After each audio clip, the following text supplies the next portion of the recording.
said the first half offensive hole that you kind of got yourselves in. Was that just bad shot selection, bad shot taking? What did you see, 38 points or what it was? Yeah, they really packed it in on us, Doug, right? They just stayed off of everybody. There wasn't a whole lot of space and kind of baited us into some early shots, and we kind of kept taking them one after another and didn't make many. Kind of started that, stagnant, non-scoring part of it. Yeah, that's for sure. Again, a night without Gary OG, and Ken, you need somebody to make some of those plays that you keep talking about when the game's in the balance. And again, tonight, you get close, but you couldn't rattle off like 6 or 7 straight scores. Yeah, I think again it was. I think the game was fairly even at one point, Doug, and we had I think 3 fast break opportunities. One you to cut down the lane.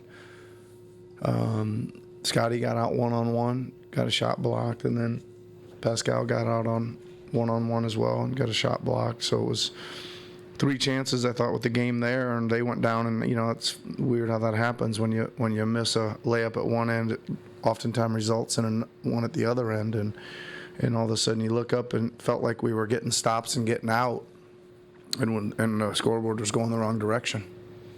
Right. In the first half, at least, and into the second half, he was being face guarded a lot. Was that among the most extreme you've seen him focused on that end from opponents? Yeah, I think from just limited his touches for sure. I thought they did a good job of that. Dylan decided to take that on, and he's physical and he works hard. Obviously, takes pride in that. It was made things tough on Freddie, that's for sure. What do you make of Scotty's game? He had some good moments and knocked down a bunch more threes. Yeah, I mean, listen, I think we're seeing a lot of peaks and valleys all within the same game, almost every game now, right? I mean, you look down at the first 10 minutes of the game, he's like a minus 20, right? And then he ends up, so he plays the rest of the game a plus whatever 9, or maybe it was minus 22. So he played the rest of the game plus 11. So that's pretty extreme peaks and valleys. That's what I'm noticing. A couple of the plays in transition, one of them looking back at Steven Adams, one of them sort of like a no-look, nonchalant dunk. Do you have to talk to him about plays like that in terms of like rookie learning lessons moments, anything like that? Well, at least he scored it, right? At least he scored it. I would, I guess I wouldn't care if they bounce it off the top of their head as long as it goes in, Josh, right? But if it doesn't go in, then we're probably talking about a whole nother situation. Is there, with the offense the way it is there... I think Nash used to do that, by the way, didn't he? Didn't Nash used to have that when he played horse, bounce off the head one? Anyway. Are the shots going to the right guys in the offense, given the change in the offense? You got 3 guys who are key parts. Are you getting enough from your best players in the number of shots they're taking? Well, I mean, it's hard to kind of, I think we're, our primary guys obviously are Pascal and Fred. I mean, you look down at the sheet and you're saying, well, our top 3 guys, Scotty's probably our next option there, and they end up with the most shots, Doug. So I think, I don't know. Those guys get some cracks. Again, I thought there were stretches there offensively where those guys played pretty well.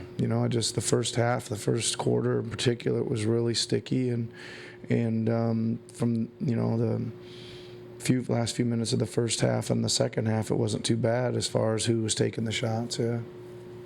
Do you expect, in particular, if guys continue to be out, do you expect more teams to really go at Fred the way Memphis did, or do they just have a guy in Brooks who's pretty well equipped to do that? I mean, I don't know, Michael. I think that your choice always is to say, if we play solid defense, can the complementary guys beat us rather than open up the floor for them?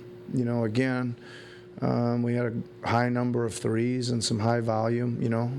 Again, there's no. There's a couple guys that got a good number of attempts up because of some of the attention they were paying to the other guys, and And if they make a few more of those, we're feeling a little different, and we're reading things really well. But when they don't go in, you're not doing very much well on offense.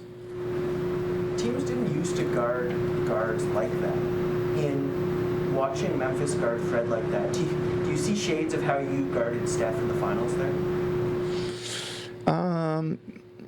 Yeah, I mean, we've tried to, limit guys' touches and things like that a lot. I wouldn't say just that situation. There's lots of situations where we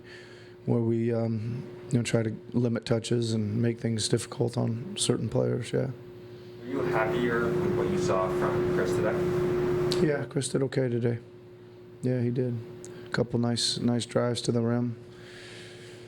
Did okay. He put a couple in.